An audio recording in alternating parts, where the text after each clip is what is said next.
होगी, तुम्हारी बीवी के दिल में तुम्हारी मां की मोहब्बत पैदा होने के बजाय और नफरत पैदा होगी। क्योंकि औरत ये कहेगी मेरा शौहर जो मुझसे नफरत कर रहा है, मुझे मार रहा है, वो मेरी सास की वजह से, तो इससे सास बहू के ताल्लुकात अच्छे नहीं होंगे, इससे सास बहू के ताल्लुकात क्या हो जाएंगे, खराब। तो ये दिखाते कि इस तरह समझाया जा रहा है। कोई इंसान का बच्चा होगा तो खोपड़ी में उसके आ जाएगा, और अगर फिर भी उसने थप्पड़ लगा दिया, इस तरह औरत को, शौहर को समझाया जाता। और औरत को क्या समझाया जाता कि औरत मर्द पे कभी भी हाथ नहीं उठाती। उसने किया, गलत किया, हम खानदान के बड़े उसको समझाएंगे, बिठाएंगे कि ऐसा दोबारा मत करना। बेटा तुम्हारा हक नहीं बनता कि तुम शौहर पे हाथ उठाओ, वो सरबरा है। कभी देखा कि किसी ने सरबरा पे हाथ उठाया हो? उसकी क्या हैसियत रहेगी 2 टके की? सिवाय तलाकों के कुछ भी हासिल नहीं होगा। और जब तलाक हो गई ये औरत जाएगी ना, तो आप क्या समझते हो, उसको कोई बहुत अच्छा आदमी मिल जाएगा जो आइंदा कभी हाथ नहीं उठाएगा इसके ऊपर? ये तो पसंद की शादी थी जिसमें ये हो गया। तो जब सवाब की नीयत से शादी होगी, खाली सिर्फ तलाक याफ्ता से कर रहा है, सिर्फ सवाब की नीयत से, उसका क्या हाल होगा? तो सिवाय घरों को तोड़ने के, बर्बाद करने के कुछ भी हासिल नहीं हो रहा। मर्द कभी भी बर्दाश्त नहीं करता कि औरत उसके ऊपर हाथ उठाए, उससे उसके दिल में 2 टके की हैसियत नहीं रहती। वो फिर जान छुड़ाएगा, बोलेगा एक इंस्ट्रूमेंट के तौर पे इस्तेमाल करो, जिम्मेदारियां ना उठाओ इसकी। और हो रहा है, इसका नुकसान एंड में औरत ही को होना है। तभी जो खानदानी लोग जो बेटियों का घर बसाते हैं ना, वो अपनी बेटियों को हमेशा समझाते हैं, बेटा शौहर की ऊंच नीच को तुमने घर बसाने के लिए बर्दाश्त करना है। अपना बता रहे होते हैं कि हमने बर्दाश्त किया तो आज हम लाइफ को एंजॉय कर रहे हैं। ये बातें जो मैं आपसे कर रहा हूं ना, सिर्फ जबानी नहीं कर रहा, अपने बच्चों के लिए भी हमने यही लॉ बनाया हुआ है।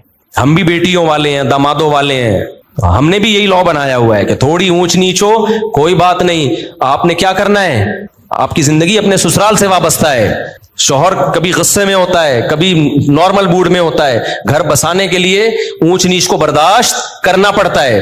तो ये चीजें दादियां नानियां सिखाया करती थी, और आज मीडिया ने वो सारी सदियों की तहजीब की ऐसी की तैसी कर दी। ये चंद क्लिप छोटे छोटे चल रहे होते हैं, ऐसी आग लगा रहे होते हैं सोसाइटी में कि इनको पता नहीं कि इनके अपने घर तो बसे नहीं होते, इनकी अपनी जिंदगी क्या होती है। इनको ना शौहर की मोहब्बत मिलती है, इनको ना बाप की मोहब्बत मिलती है, बापों से बदतमीजियां इतनी की हुई होती हैं कि बाप भी इनको अपनी बेटियां नहीं समझ रहा होता। ये सिर्फ मीडिया पे आके होते हैं, बाप बेटी में इतना अच्छा रिलेशन, कैमरा हटते ही वो रिलेशन गया तेल लेने, ठीक है ना, कैमरे के बाद कोई रिलेशन नहीं। अबे क्या रिलेशन होगा, पार्क में 2 बजे बैठी हुई है, बाप फोन करके पूछ नहीं सकता कि यहां क्या कर रही हो 2 बजे, तो ये क्या रिलेशन है?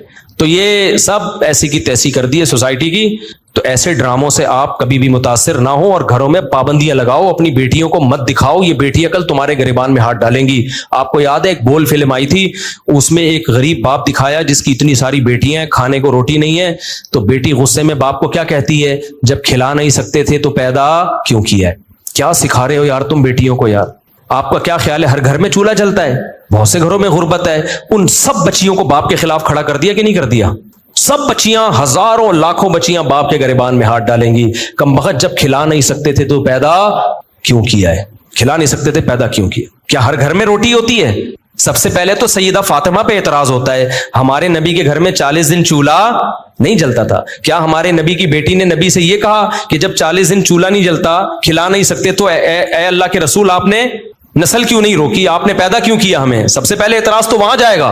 गुर्बत तो हमारे मुल्क में बहुत है, तो सब ये गरिबानों में हाथ डालेंगे। आप उसको बताओ, ड्रामे में, फिल्म में ये दिखाना चाहिए था कि बेटा खिला नहीं सकता था, फिर भी अल्लाह ने खिला के तुझे 6 फुट का बना दिया है, इतनी बड़ी कैसे हो गई बगैर खाए? और इतना खाया है कि बाप की आंखों में आंखें डाल के बात कर रही है। ये जब ज्यादा खाता है तो इस तरह बोलता है, कम खाने वाले में इतना कॉन्फिडेंस नहीं होता, बहुत ज्यादा खाया है। और फिर मैं अगर फिल्म बनाता ना, तो फिर मैं ये भी बोलता उसको, मैं बोलता कि बेटा मुझसे गलती हो गई, मैं खिला सकता नहीं थी, पैदा कर दिया, लेकिन अब इस गलती की तलाफी हो सकती है, बंदूक लो, मारो अपने आप को खत्म। भाई रिवर्स भी तो ये अमल हो सकता है ना? क्या ख्याल है भाई? आप गलत पैदा हो गए ना, तो जो काम गलत हुआ है उसको, भाई आप आगे निकल गए, मुड़ना आपने यहां था, आप निकल गए, तो यूटर्न लिया जाता है ना भाई, 180 पे वापस। तो आप गलत पैदा हो गए, अब खाने को है नहीं, पैदा गलत हो गए आप, तो कोई बात नहीं है, तो आप ना पैदा हो। ना पैदा होने का मतलब क्या? खत्म। 1 सेकंड आप कह सकते हो मौत की तकलीफ होती है, भाई यूं उठा, रिपोर्ट ये है कि ऐसे तकलीफ 1 सेकंड की होगी, मर जाएगा। तो गुर्बत की तकलीफ से तो अच्छा है ना, तो यूं करो, खत्म। तो अगर कोई बेटी बाप को ये ताना देती है ना कि जब खिला नहीं सकते थे तो पैदा क्यों किया, तो बाप को चाहिए बेटा मुझसे गलती हो गई, ये बंदूक है, ये गोली है, मैं अपने सर पे कत्ल नहीं लेना चाहता, खुद अपने आप को मार दो, 2 मिनट के अंदर खत्म। आप कह सकते हैं बहुत से गरीब खुदकुशियां करते भी तो हैं, खुदकुशियों का रेशो गरीबों से ज्यादा अमीरों में है, ये जहन में रखना। खुदकुशियों का रेशो गरीबों से ज्यादा किसमें है? उन लोगों में है जिनकी तोंदें फुल भरी हुई हैं। जो गरीब खुदकुशी करते हैं ना, वो गुर्बत की वजह से नहीं करते, उनमें बर्दाश्त नहीं है। तो बर्दाश्त तो चाहे मालदार में या गरीब किसी में भी नहीं होगी, तो वो खुदकुशी की तरफ जाएगा। और जिनमें बर्दाश्त है वो 40-40 दिन भी फाकों में गुजार देते हैं। हमने ऐसे लोगों से मैं मिला हूं जो जेलों में बंद थे, कई हफ्ते खाने को नहीं मिला उनको। वो कहते थे कि हम ऐसे भूख से तड़पते थे, ऐसे तड़पते थे भूख से कि कहते हैं हमारे साथी को एक दफा बिस्कुटों का चूरा नजर आ गया। वो नहीं बिस्किट, किसी ने पन्नी फेंकी हुई थी, कह रहे हमने वो पन्नी उठाई और चूरे को 2 हिस्सों में डिवाइड किया। 2 बंदे थे जेल में, भूख से क्या हाल होगा। और कह रहे हमारी ये हालत थी कि हिला भी नहीं जा रहा। चूरे के 2 बराबर हिस्से किए, एक हिस्सा यूं करके कहते हैं मैंने जबान पे रख के काफी देर तक चाटता रहा कि निगलना नहीं है फौरन, ताकि थोड़ा टेस्ट आता रहे। खुदकुशी बोलो नहीं की। तो जो नहीं करना होता ना, ऐसी भूख में भी नहीं करता। और जो करने वाले होते हैं इतनी बड़ी बड़ी तोंदे, 1000 गज के बंगलों में, उसके बाद भी पंखे से लटके हुए सुबह दरियाफ्त होते हैं वो। तो लोगों को गुर्बत महंगाई खत्म करने की कोशिश करवाओ, नस्ल रोकना और इस तरह की फिल्में बनाना और बेटियों को बाप के खिलाफ बदतमीज बनाना, इन चीजों पे लोगों को मत लेकर आओ। और आइंदा कोई ऐसा क्लिप दिखाए ना कि शौहर ने बीवी को थप्पड़ मारा, बीवी ने भी जवाब में थप्पड़ मारा, उस पर नेगेटिव कमेंट्स किया करो, पॉजिटिव कमेंट्स ना किया करो। क्योंकि आज ये ड्रामे वाले ये दिखा रहे हैं ना कि शौहर ने बीवी को थप्पड़ मारा, बीवी ने भी मारा, कल पता है ये क्या दिखाएंगे कि बाप ने बेटे को थप्पड़ मारा, जवाब में बेटे ने भी बाप को थप्पड़ मारा। उस पर भी लोग क्लैपिंग कर रहे होंगे, वेल डन। अभी चूंकि इतने मॉडर्न हम हुए नहीं है, लेकिन उस मॉडर्निज्म की तरफ हमारा मीडिया हमें आहिस्ता आहिस्ता लेके जा रहा है। तो कल ये भी अभी सोसाइटी इसको एक्सेप्ट नहीं कर रही, कल इसको भी एक्सेप्ट करेगी और बोलेगी बाप ने थप्पड़ मारा तो बेटा और बाप के एक जैसे राइट है, अंग्रेजों के एक जैसे राइट होते हैं, कोई फर्क नहीं होता। तो लिहाजा बेटे ने भी थप्पड़ मारा। फिर कल दिखाएंगे मां ने बेटी को थप्पड़ मारा, बेटी ने भी खींच के थप्पड़ मारा, लोग क्लैपिंग करेंगे, वेल डन, ऐसी मां के साथ ऐसा ही होना चाहिए। फिर दिखाएंगे टीचर ने, हमें तो कॉलेज में भी हमने टीचरों से थप्पड़ खाया है, हमारे तो जहन में भी नहीं। मैं कॉलेज में था, मेरे टीचर ने मुझे थप्पड़ मारा था, और जरा सी बात है मारा, गलत किया, नहीं मारना चाहिए था, लेकिन हमारे जहन में तस्वुर भी नहीं कि हम भी टीचर पे हाथ उठाएं। अगर उठा लेते, मैं समझता हूं मौत तक सुकून नहीं मिलता। अब तक जमीर मलामत करता कि यार मैंने किया है, मैं टीचर पे हाथ उठाया, बेसुकून हो जाता कि नहीं। जब तक उसके पांव में गिड़गिड़ा के माफी ना मांग लेता, हमें सुकून नहीं मिलता। एक मकाम है मर्तबा भाई, उसने गलत किया, बिला वजह थप्पड़ मार दिया, लेकिन हम थप्पड़ कैसे मारे, हम ये कैसे हो सकता है यार, अपने टीचर पे हाथ उठ के। लेकिन कल मीडिया दिखाएगा कि टीचर ने स्टूडेंट पे थप्पड़ मारा, स्टूडेंट ने खींच के टीचर को, और कमेंट्स में क्या होगी, क्लैपिंग। अभी सिर्फ मियां बीवी के रिश्ते को तोड़ रहे हैं ये लोग, कल बाप बेटे के रिश्ते को भी तोड़ेंगे, मां बेटी के रिश्ते को भी तोड़ेंगे, सास बहू के रिश्ते की तो ऐसी की तैसी पहले ही कर चुके हैं, कुछ मजहबी स्कॉलर भी उनकी बातों में आ गए हैं। फिर आहिस्ता आहिस्ता बहन भाइयों के रिश्ते को तोड़ेंगे, फिर आहिस्ता आहिस्ता ये चचा भतीजे को, मामू भतीजे भांजों के रिश्ते को तोड़ेंगे। फिर पता है सिर्फ एक रिश्ता इंसान का रह जाएगा, वो होगा कुत्ता, जो गोरे का है। गोरे को, कुत्ते को हल्का मत समझो।